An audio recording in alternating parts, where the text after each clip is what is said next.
This channel does not promote any violent, harmful, or illegal activities. All content provided by this channel is meant for an educational purpose only. মুর্শিদাবাদে জঙ্গিযোগে ধৃত দুজনকে জেরায় বিস্ফোরক তথ্য। বাংলা, অসম, দক্ষিণ ভারতে গোষ্ঠী সংঘর্ষ বাঁধানোর ছক ছিল এই দুজনের। ফারাক্কা জলঙ্গিতে একাধিক বৈঠক, স্লিপার সেলের দুজন সদস্যের। পাকিস্তান এবং বাংলাদেশের সঙ্গে লাগাতার যোগাযোগ ছিল এই ধৃতদের, খবর গোয়েন্দা সূত্রে।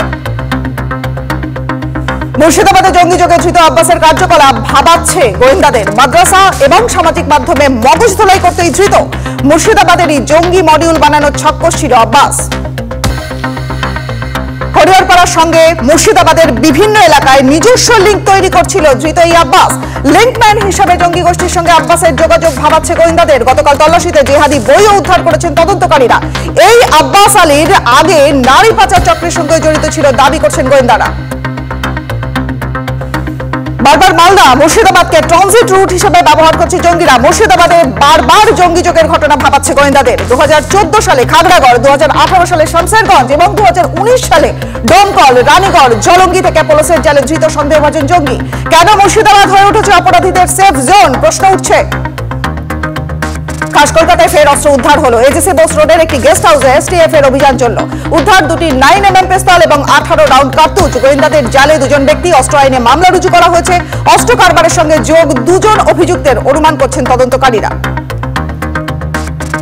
নোনাপুকুর এলাকার গেস্ট হাউসে 9 নম্বর রুম বুক করেন 3 জন। দুজন থেকে গেলেও তৃতীয় জন গেস্ট হাউস ছেড়ে চলে যান। গেস্ট হাউসের কর্মীরা দাবি করছেন যে আলমারির উপরে আগ্নেয়াস্ত্র রাখা ছিল। এসটিএফ এর অভিযানে গ্রেফতার করা হয়েছে দুজনকে।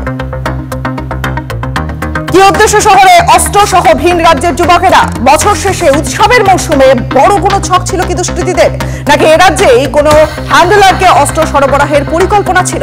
এসব প্রশ্নের উত্তরের খোঁজে গোয়েন্দারা।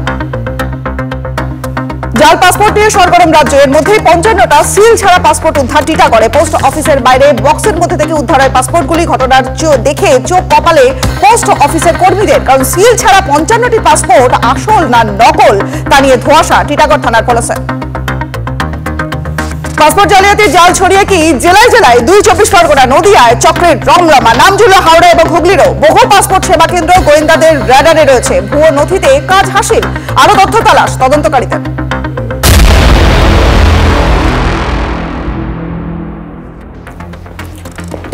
আপনাদের সকলকে স্বাগত। রবিবার হচ্ছে আপনাদের সঙ্গে একেবারে পাসপোর্টের খবরে দিয়েই শুরু করবো আজকে, কারণ পাসপোর্ট জালিয়াতি কাণ্ডে এবার বাংলাদেশের লিঙ্ক পাওয়া যাচ্ছে। ভারতীয় পাসপোর্ট তৈরির ডেটাবেস, সেই ডেটাবেস এবার খুলনায়।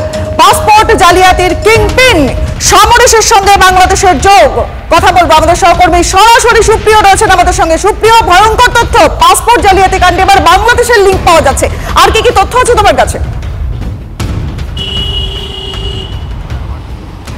দেখো, ইতিমধ্যেই যেটা আমরা জানতে পারছি যে কলকাতা সিকিউরিটি কন্ট্রোল অর্গানাইজেশন তারা যে তদন্ত করছিল, সেই তদন্তে কিন্তু সমরেশ বিশ্বাসকে জিজ্ঞাসাবাদ করে, এমনকি তার যে মোবাইল ফোন তদন্তকারীরা বাজেয়াপ্ত করেছেন, সেই মোবাইল ফোনের কল লিস্ট খতিয়ে এই সমরেশের সঙ্গে বাংলাদেশের যে যোগসূত্র, সেই তথ্যই কিন্তু সামনে এসছে।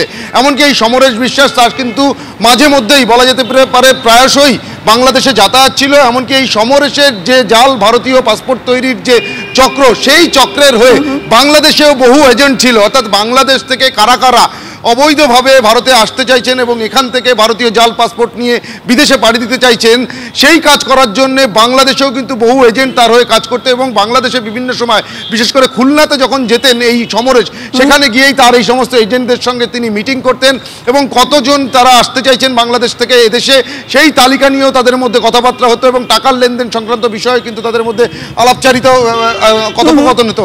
এবং এই সমস্ত কাজের জন্য মাঝে মধ্যেই বাংলাদেশে যাতায়াত ছিল এই সমরেশ বিশ্বাসের, এমনটাই তদন্তকারীরা জানতে পেরেছেন। এবং গ্রেপ্তারির আগে 14ই ডিসেম্বর সমরেশ বিশ্বাস কলকাতা পুলিশের যে সিকিউরিটি কন্ট্রোল অর্গানাইজেশন তাদের হাতে গ্রেপ্তার হয়েছে। তার ঠিক আগের দিন অর্থাৎ 13 তারিখে কিন্তু খুলনা থেকে ভারতে অর্থাৎ বারাসাতে ফিরে এসেছিলেন এই সমরেশ বিশ্বাস, এবং তারপরেই পুলিশি অভিযানে ধরা পড়েন। এবং এই জাল পাসপোর্ট চক্রের যে পুলিশের ধরপাকড় শুরু হতে পারে, এই আশঙ্কার জায়গা থেকে গত 10ই ডিসেম্বর সস্ত্রীক সমরেশ বিশ্বাস সে কিন্তু বাংলাদেশে পাড়ি দিয়েছিল। এবং তারপর যখন পুলিশ অভিযান চালায়, আগে থেকেই তারা বুঝতে পারছিল যে এরকম একটা ধরপাকড় চালু হতে পারে এবং সেজন্যই সে বাংলাদেশে পাড়ি দিয়েছিল। কিন্তু তদন্তকারীদের রাডারে এখন এই সমরেশ বিশ্বাস। অনেক ধন্যবাদ তোমায়, নজর রাখো তুমি। দেখুন আরো একটা খবর, পাসপোর্ট জালিয়াতিতে একের পর এক চাঞ্চল্যকর তথ্য হাতে আসছে তদন্তকারীদের। জেলায় জেলায় চক্রের জাল ছড়িয়ে রেখেছে, মানে একেবারে জাল বুনে রেখেছে, ঠিক এমনই অনুমান করছেন তদন্তকারীরা। বেশ কয়েকটা পাসপোর্ট সেবা কেন্দ্র, সেগুলো গোয়েন্দাদের রাডারে রয়েছে এখন। আর থানাগুলোকেও বাড়তি সতর্ক হওয়ার বার্তা দিচ্ছে লালবাজার। ভারতীয় নাগরিকত্ব পেতে মৃত ব্যক্তির রেশন কার্ড ব্যবহার বাংলাদেশিদের, এর নেপথ্যে কাজ করছে বড় সিন্ডিকেট। সেই সিন্ডিকেটে পঞ্চায়েত বা পুরসভার জনপ্রতিনিধি, খাদ্য দপ্তরের নিচু স্তরের আধিকারিক, পুলিশের একাংশের যোগ রয়েছে বলেই অভিযোগ।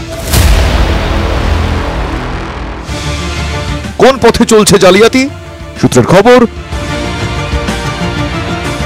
প্রথমে নথি ছাড়া ভারতে অনুপ্রবেশ করছে বাংলাদেশিরা, এরপর রেশন কার্ড হারানোর ভুয়ো অভিযোগে জেনারেল ডায়েরি, থানায় করা জিডি রেখিয়ে নতুন রেশন কার্ডের আবেদন, যাচাই না করেই নিষ্ক্রিয় রেশন নম্বরে নতুন কার্ড ইস্যু করা হচ্ছে। রেশন কার্ড পেয়েই ভোটার কার্ডের আবেদন, ভোটার কার্ড হাতে এলে আবার আধার কার্ডের জন্য দরখাস্ত, ভোটার আধার হয়ে গেলে ভারতীয় পাসপোর্ট তৈরির তোড়জোড়।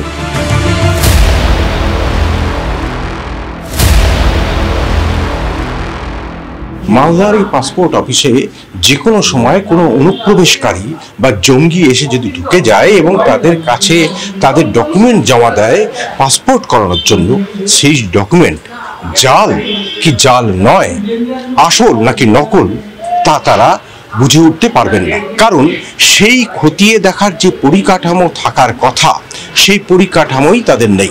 আমরাই তো চিন্তিত এবং ভীত বলা যায়। আমরা যেগুলো করছি এগুলো তো আমরা ঠিক অথেন্টিকেশন, আমরা যে তারা অ্যাকচুয়ালি অরিজিনাল কিনা সেটা, যেহেতু আমাদের এখানে ভেরিফিকেশনের কোনো জায়গা নেই, তারা বাংলাদেশি বা অন্য দেশে বা জঙ্গি কিনা, হ্যাঁ সেটাও আমাদের ভেরিফিকেশন করার মতো জায়গা নেই।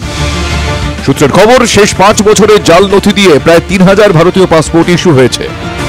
যেটা সূত্র মারফত জানা যাচ্ছে যে এই সমস্ত পাসপোর্ট ব্যবহার করে অনেকেই কিন্তু বিদেশে পাড়ি দিয়েছেন। তার কারণ হিসাবে যেটা তদন্তকারী আধিকারিকদের মাধ্যমে সূত্র মারফত জানা যাচ্ছে যে বাংলাদেশি নাগরিকদের ক্ষেত্রে বাংলাদেশি পাসপোর্ট ব্যবহার করে ইউরোপিয়ান কান্ট্রিতে কাজের জন্য যাওয়াটা বেশ সমস্যার, বা সেখানে গিয়ে কাজ পেতে বেশ খানিকটা সমস্যার সম্মুখীন হতে হয়। আর সেই কারণেই বাংলাদেশি নাগরিকদের কাছে ভারতীয় পাসপোর্টের এত চাহিদা।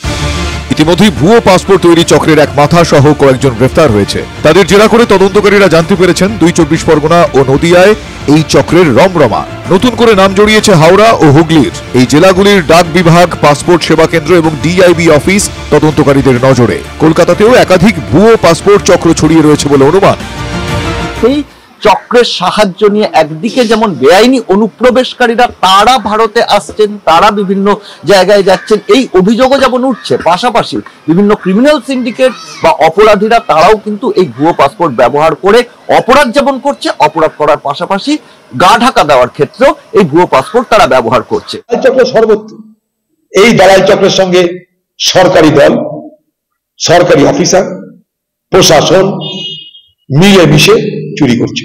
খারাপ কাজ, ক্রাইম, কিন্তু এরম নয় যে হঠাৎ মঙ্গল গ্রহ থেকে গতকাল টুপ করে এসে পড়লো। এগুলো যুগে যুগে হয়ে এসছে এবং এটা বিভিন্ন রাজ্যের কিছু অসাধু লোক সেগুলো চক্র তৈরি করে এগুলো করছে, পুলিশ ব্যবস্থা নিচ্ছে। ভারতের মাথায় যারা বসে আছেন তারা খালি পশ্চিমবঙ্গে বাংলাদেশি অনুপ্রবেশকারী ঢুকছে আর পশ্চিমবঙ্গকে ব্যবহার করছে বা ভারতকে ব্যবহার করছে, এই সব না বলে তাদেরও মাথায় রাখা উচিত, খেয়াল রাখা উচিত যে এই ধরনের অভিযোগগুলি কেন উঠছে এবং তারা দায় এড়াতে পারেন না, বিজেপি সরকার দায় এড়াতে পারে না। ভুয়ো নথি নিয়ে পাসপোর্ট তৈরি রুখতে ইতিমধ্যেই লালবাজারের তরফে বিশেষ নির্দেশিকা জারি করা হয়েছে। ওই নির্দেশিকা ইতিমধ্যেই পাঠানো হয়েছে শহরের প্রত্যেকটি থানায়। তদন্তকারীদের পরামর্শ যে পুলিশকে সক্রিয় হতে হবে, কে বা কারা আসছে, কারা কারা আবেদন করছে পাসপোর্টের জন্য, তারা আদৌ বৈধ ভারতীয় নাগরিক কিনা সেটা দেখা।